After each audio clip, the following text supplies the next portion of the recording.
A hot vac summer has turned into this, a hot mess summer for some airlines, as yet another video of an unruly passenger goes viral. That guy that you see there in the aisle seat, taped to it, at least at this point, after allegedly groping two flight attendants and punching another.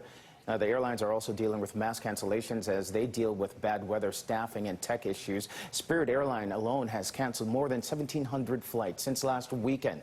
Well, joining us right now is the Association of Flight Attendants CWA President Sara Nelson. Sara, so good to see you again. Thank you for being here. Good to see you. First up, about those flight attendants on board there. I know they were suspended for some time. Do you have an update on how they're doing and what's going on there?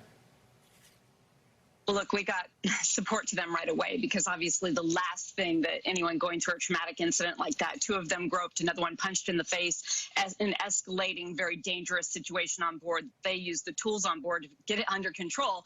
The last thing they need is for their airline to be saying that they did something wrong. They need to be supported. They used the tools that they had on hand to get the situation under control. And so we were very clear with the company, and within a couple hours, Frontier did decide to do the right thing, hold them out of service during the investigation, but with pay. And so those flight attendants are being supported, but initially they felt very much alone and were very confused as to why they were facing punishment when all they had done is kept everyone safe. Yeah, there have been so many of these incidents that we have seen, especially this year. What would you say is the worst story that you've heard from some of your fellow flight attendants?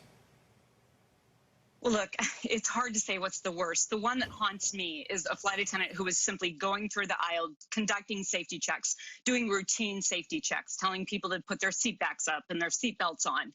And someone didn't like that and out of the blue moved his elbow back and rammed it into her side. She didn't see it coming. You're so close to these passengers. And when you feel that brimming anger on board, how do you walk them through the cabin with your uniform on because you know that that's the target and understand they're so close and know that you could not see something coming? So to me, that one really haunts me. And we just have to get this under control because this is something we've never seen before. Yeah, and it seems to be spiraling indeed. There was a study by the Association of Flight Attendants that found 85% of flight attendants dealt with unruly passengers, and nearly 1 in 5 experienced a physical incident like the one you just described. And I know that you guys have been calling for not only once the plane parks at the gate, for those passengers to be taken off, but for those people to be arrested. Yes, absolutely. They need to be arrested. They need to be criminally prosecuted by the DOJ. FAA has made it very clear since January 13th, they have a zero tolerance policy for any of this behavior. They can levy fines up to $35,000 for each individual incident. And then that gets turned over to the authorities. And we need DOJ to take this very seriously, put together a task force to take on these events on board and very publicly criminally prosecute these people, because under the law, people can face up to 20 years in prison. A lot of these issues involve alcohol, and we need some sobering up here. And we believe if the DOJ gets serious about this, criminally prosecutes, we're going to have some sobering up. Let's talk about the sobering up aspect, because the FAA just this past week sent a note to more than 1,000 airports saying no more to-go cups from concessions, which I didn't know that bars were doing that. But they're also saying that please pay attention to the amount of alcohol that people are serving. Is your association calling for perhaps bars in many of these airports to stop serving alcohol? Well, look, this was a response by the FAA to advocacy from our union because we were identifying this as an issue. We have called for a pause on alcohol sales in the airports and on airplanes because we don't need to have anything that's adding to the issue right now.